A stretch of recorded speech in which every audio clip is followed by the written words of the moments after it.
Bismillah. Assalamualaikum warahmatullahi wabarakatuh. Alhamdulillah wassalatu wassalamu ala rasulillah. Inilah kisah awal-awal mula Abu Hanifah menjadi ulama besar. Mari kita simak videonya sampai selesai.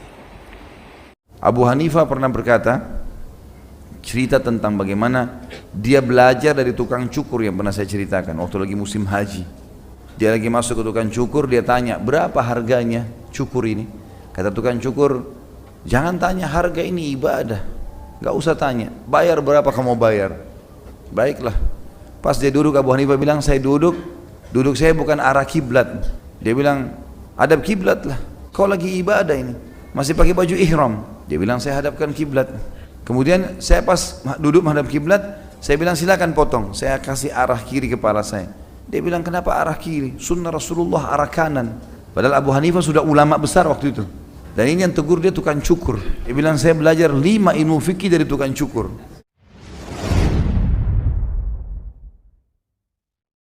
Barang siapa yang mengajak kepada suatu kesesatan, maka dia akan menanggung dosa seperti dosa-dosa orang yang mengikutinya. Hal itu tidak akan mengurangi dosa-dosa mereka sedikit pun. Potongan awalnya hadisnya adalah, siapa yang mengajak pada kebaikan, maka dia akan mendapatkan pahala orang yang melakukan kebaikan dengan mengikuti dia, tanpa dikurangi sedikit pun dari pahala orang yang melakukannya. Kayak tadi saya kasih contoh, kita ajak orang ke majelis ilmu, kita ajak orang ke masjid, kita dapat pahala, teman kita dapat pahala, tapi kita diberikan oleh Allah bonus seperti pahala yang apa yang didapatkan oleh teman kita karena kita mengajaknya. Mengajak saja, mengajak, dakwah, panggil, ajak mereka. Begitu pula dengan sebaliknya tadi, saya bilang potongan hadis, barang siapa yang mengajak pada suatu kesesatan, kemaksiatan, kesalahan, dia tunjukkan. Ya. Kalau pula ada orang tanya di mana alamatnya diskotik ini, jangan jawab, gak usah jawab. Walaupun kita tahu ada di ujung jalan, gak usah dijawab. Karena kalau kita jawab, oh saya nggak ke diskotik, tapi itu di sana tuh di pojok sebelah kiri. Lalu dia pergi diskotik 3 jam, kita duduk di rumah baca buku dapat dosa. Untuk apa? Kalaupun nasihatin dia, ya. Saya mau tanya diskotik ini di mana? Mas orang muslim ya? Tanya, siapa tahu dia muslim? Iya saya muslim. Sudah tahu gak itu nggak boleh loh ke diskotik, haram gini-gini. Ya udah itu urusan saya, ya sudah, saya juga nggak bisa tunjukin. Saya nggak mau dapat dosa kalau saya tunjukin. Siapa tahu jadi penyebab hidayahnya? Siapa tahu? Subhanallah. Dalam pepatah bahasa Arab dikatakan, bisa saja sebuah kalimat yang kau ucapkan bisa mengubah hidup seseorang, berubah jadi totalitas, secara totalitas menjadi kebaikan. Saya pernah sampaikan teman-teman kalau masih ingat kisah Abu Hanifah. Abu Hanifah itu mulai menuntut ilmu umur 35 tahunan. Bukan dari anak-anak seperti Imam Syafi'i, Imam Ahmad dari kecil sudah hafal Quran. Umur 6 tahun, 7 tahun sudah hafal Quran. Ini enggak, Imam Abu Hanifah 35 tahun. Itu pun masih belum tahu sholat waktu itu. Sholatnya masih terbengkalai. Maksudnya masih kurang sempurna. Terbukti beliau menceritakan sebabnya beliau menuntut ilmu sampai akhirnya hafal Quran jadi ulama besar. Gara-gara masuk di masjid di Irak, dia sholat salah sholat. Jadi tegur sama salah satu jamaah. Ini sholatmu salah, yang benar itu begini. Gara-gara itu Abu Hanifah mengatakan, saya malu. Masa saya sholat saya nggak tahu umur 35 tahun. Akhirnya beliau mulai belajar gitu. Mulai belajar sampai akhirnya hafal Quran, hafal. Abu Hanifah sampai menghafal kurang lebih 800.000 hadis. Makanya beliau termasuk imam mazhab karena Imam Ahmad mengatakan syarat menjadi imam mazhab harus minimal menghafal 500.000 hadis dengan sanadnya. Fulan baru hadisnya. Jadi dihafal semua. Abu Hanifah bisa hafal begitu. Apa kata para ulama? Orang yang mengingatkan Abu Hanifah di masjid tadi itu panen seluruh pahalanya Abu Hanifah. Karena gara-gara dia luruskan kesalahannya, Abu Hanifah jadi sadar, belajar, jadi ulama besar. Dari mana kita tahu teman-teman orang yang salah sholatnya di sebelah kita jadi ulama besar nanti? Bisa jadi gara-gara teguran dia, atau gara-gara peringatan kita gitu kan. Atau mungkin kita kasih dia sebuah buku. Ada buku-buku kecil yang sering kita bagikan, ini banyak sekali. Buku doa, buku sholat. Tidak seberapa nilainya, harga gorengan ini. Jadi datang ke masjid, bawa di tas antum 10 buku. Masjid, saya datang ke marbot, saya mau titip ya, taruh di pojok-pojok di masjid, mungkin ada rak, bisa dibaca oleh jamaah. Atau kita bagi-bagi pada saat habis sholat Jumat, atau lagi di angkutan umum. Bisa kita bagi buku, nggak usah jual, gitu kan. Pahala. Target sehari 10 orang lah, 10 buku kita bagi. 10 hari 100 orang, 1 bulan 300 orang, 10% saja, ya. 30 orang dapat hidayah. 1% deh, 3 orang. 3 orang selama dia ibadah kita dapat pahalanya. Abu Hanifah itu sekarang teman-teman sekalian, madhabnya beliau dipakai hampir di seluruh Eropa dan Turki. Jumlahnya jutaan orang yang pakai madhabnya. Sampai jadi madhab pemerintahan Turki, madhab Abu Hanifah. Dan subhanallah orang yang tunjukkan tadi itu panen pahalanya. Itu luar biasa, gitu kan? Abu Hanifah pernah berkata, cerita tentang bagaimana dia belajar dari tukang cukur yang pernah saya ceritakan waktu lagi musim haji. Dia lagi masuk ke tukang cukur, dia tanya, berapa harganya cukur ini? Kata tukang cukur, jangan tanya harga, ini ibadah. Gak usah tanya, bayar berapa kamu bayar? Baiklah. Pas dia duduk, Abu Hanifah bilang, saya duduk saya bukan arah kiblat. Dia bilang, hadap kiblat lah, kau lagi ibadah ini, masih pakai baju ihram. Dia bilang, saya hadapkan kiblat. Kemudian saya pas duduk menghadap kiblat, saya bilang silakan potong, saya kasih arah kiri kepala saya. Dia bilang, kenapa arah kiri? Sunnah Rasulullah arah kanan. Padahal Abu Hanifah sudah ulama besar waktu itu. Dan ini yang tegur dia tukang cukur. Dia bilang, saya belajar 5 ilmu fikih dari tukang cukur.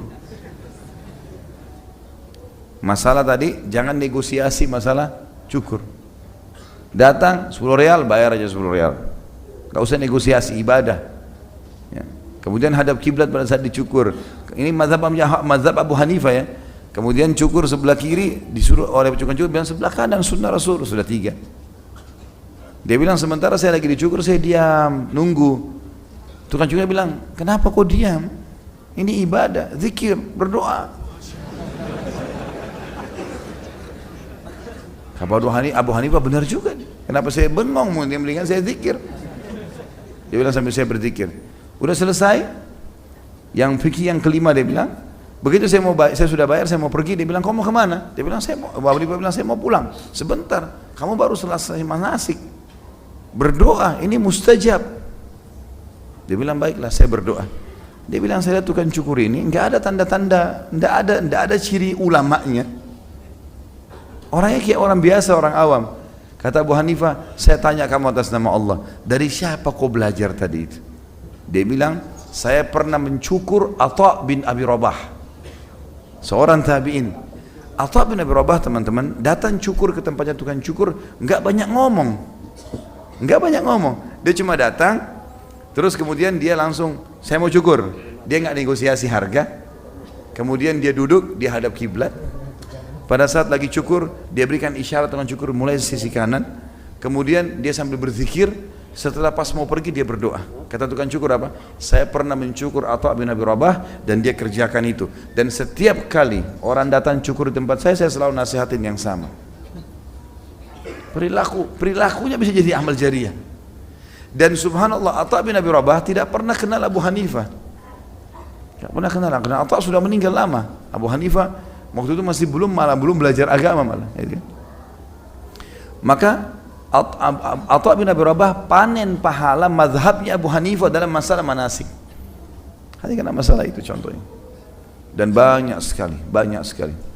Saya pernah subhanallah naik bus waktu masih mahasiswa dari Madinah ke Mekah mau umrah. Saya masih ingat, bahkan sekarang ini saya masih kebayang muka orang itu, subhanallah. Dia duduk di belakang kursi saya. Jadi pada saat lagi Madinah ke Mekah lumayan, dulu masih 6 jam kita naik bus. Karena kecepatan bus dilarang oleh kerajaan Saudi lebih dari 60 atau 80 km. 6 jam sampai di Mekah. Tengah jalan ada orang di belakang saya nih, sambil waktu naik habis lewat mikot, kemudian naik di bus sambil talbiyah, masing-masing talbiyah. Orang ini tadinya saya merasa terganggu awalnya. Orang ini di belakang kursi saya, dia bilang, ya ikhwani, wahai saudara-saudaraku, jangan diam, ini lagi ibadah. 5-6 jam perjalanan, berzikirlah, bertalbiyahlah. Kita kalau meninggal dalam keadaan berihram, kita dikubur dengan ihram kita. Ini ibadah. Lalu mulai disebut-sebut banyak hadis. Dan ada di antara hadis dia yang dia sebutkan, saya masih ingat sampai sekarang. Dia mengatakan di antara hadis Rasulullah SAW, kalau kalian berzikir, maka tanah yang sedang dilewati oleh seseorang yang berzikir berbangga dengan tanah yang lain atau lokasi yang lain yang tidak sedang tidak ada yang sedang atau tidak ada orang yang lewat sedang berzikir di sana. Dia mengatakan, sungguh telah lewat di atasku hamba Allah yang berzikir kepada Allah. Di antara terus saja dia bicara teman-teman sampai mendekati Mekah, hampir 5 jam, 6 jam dia bicara terus, nasihat terus. Saya tadinya awal sempat merasa terganggu, lama-lama saya asyik mendengarkan. Dia cerita tentang hadis, tentang apa, banyak sekali diberikan nasihat sama dia. Lama-lama saya berpikir, iya ya, kenapa orang tidak berpikir? Mungkin ada orang yang merasa terganggu dengan keadaan orang-orang seperti ini, tapi ternyata dia memang tidak mau menyia-nyiakan waktunya, dia bisa memaksimalkan waktu. Dari mana dia tahu teman-teman sekalian kalau saya sekarang menyampaikan hadis yang saya dengar dari dia di majelis seperti ini yang ribuan orang hadis. Dia cuma duduk di mobil, di bus itu hari. Ini kisah mungkin sekitar 15-17 tahun yang lalu ini. Ya. Tapi begitulah subhanallah. Jadi kebaikan-kebaikan itu kita amalkan, sebarkan. Amalkan, sebarkan. Jangan diam. Yang penting kebenaran itu kita tahu. Betul-betul memang kebenaran. Harus punya dalil. Kalau Allah, kalau Rasul, kita punya agama murni Islam, jangan ditambah-tambah gitu. Seperti itulah teman-teman sekalian. Sama halnya dengan keburukan. Pengalaman-pengalaman antum dalam dosa jangan dikenang lagi, tidak usah kenang. Apalagi kalau sampai mengajarkan ke orang lain, apalagi kalau menceritakan ke orang lain. Bahkan sebagian ulama mengatakan dianjurkan agar seseorang tidak menceritakan maksiatnya di masa sebelum dia taubat. Walaupun dia menjadikan sebagai ibrah dan pelajaran bagi orang lain, lebih baik dia hindari. Khawatir kalau dia sebutkan, dia terkenang, bisa mengingat, bisa jadi masalah buat dia. Misal dia bilang, saya dulu juga pernah berzina, nah untuk apa? Saya juga tahu itu begini dan begitu. Lebih baik dia mengatakan, jangan berzina, tapi menikahlah, lalu dia sebutkan fadilah daripada dia mengenang masa lalunya. Saya sudah pernah laluin itu semua obat-obatan, saya pernah laluin itu begini-begini. Enggak ada gunanya. Apa gunanya? Jangan disebutin. Karena kita dianjurkan untuk menutupi aib kita sendiri. Itu aib, enggak boleh. Kata Nabi SAW, orang yang buruk kedudukannya di sisi Allah adalah orang yang telah Allah tutupi aibnya semalaman, lalu dia bongkar sendiri besoknya. Malam hari dia zina, malam hari dia mabuk, malam hari segala, Allah tutup semalam suntuk, enggak ada yang tahu. Besok dia sendiri yang ekspos di kantornya, atau di jalan, atau di keluarganya. Apalagi kalau sampai ajarkan ke orang lain ini, ya. Kita sebagai orang tua jangan ajarkan amal buruk kepada anak-anak, jangan wariskan keburukan, ya. Kepada teman-teman, kepada kerabat, kepada istri, kepada suami, ya. Walaupun kepada orang tua kita juga harusnya kita fahami.